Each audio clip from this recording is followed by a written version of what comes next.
Tout commence en septembre 1963 au sein de Francfort, où Porsche dévoile ce qu'allait être la 911. Et au début, le projet, en fait, c'était 901, le nom. Sauf que un conflit avec Peugeot, parce que Peugeot avait déposé les noms de modèles avec le 0 au milieu, et ben Porsche a dû changer le nom par donc 911. Donc imaginez bien que Peugeot n'avait pas déposé ce nom, les Porsche seraient en fait 900.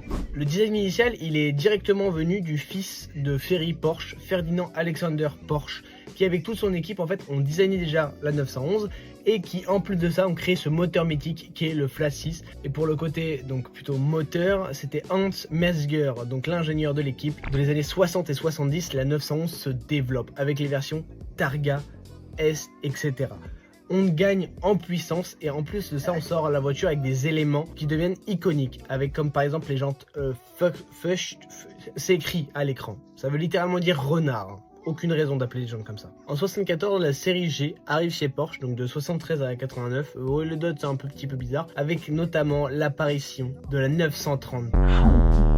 On a eu également quelques modifications esthétiques avec certains pare-chocs pour les USA, etc. Mais surtout cette faiseuse de veuve qui va intégrer le turbocompresseur dans la gamme. Puis ensuite arrivent les générations 964 chez Porsche. De 88 à 94, on a eu des évolutions constantes. ABS, direction assistée et même des versions 4 roues motrices. Pour beaucoup de puristes, la meilleure 911, la dernière refroidie par air, la 993, de 93 à 98.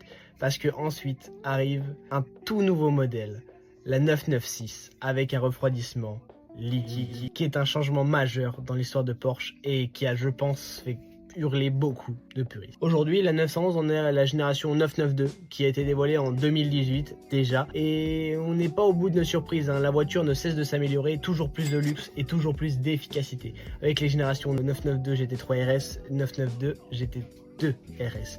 Aujourd'hui, le design est dirigé par Michael Mauer qui a la lourde responsabilité de réussir à perpétuer un petit peu les traditions Porsche tout en étant innovant. Toujours moteur arrière, silhouette mythique, voilà ce qui fait la force de la 911. Et voilà, de 1963 à aujourd'hui, la Porsche 911 est passée d'une simple remplaçante de la Porsche 356, un modèle tout bonnement exceptionnel et légendaire. On touche à la fin de cette vidéo sur la 911, j'espère qu'elle vous aura plu. J'ai pas malheureusement pu passer par toutes les étapes de la 911, c'était très long, hein, c'est plus de 60 ans d'histoire et on n'a pas pu passer non plus sur le palmarès en course. Si vous désirez que je fasse peut-être un peu plus sur le palmarès en course de Porsche, n'hésitez pas à l'écrire en commentaire.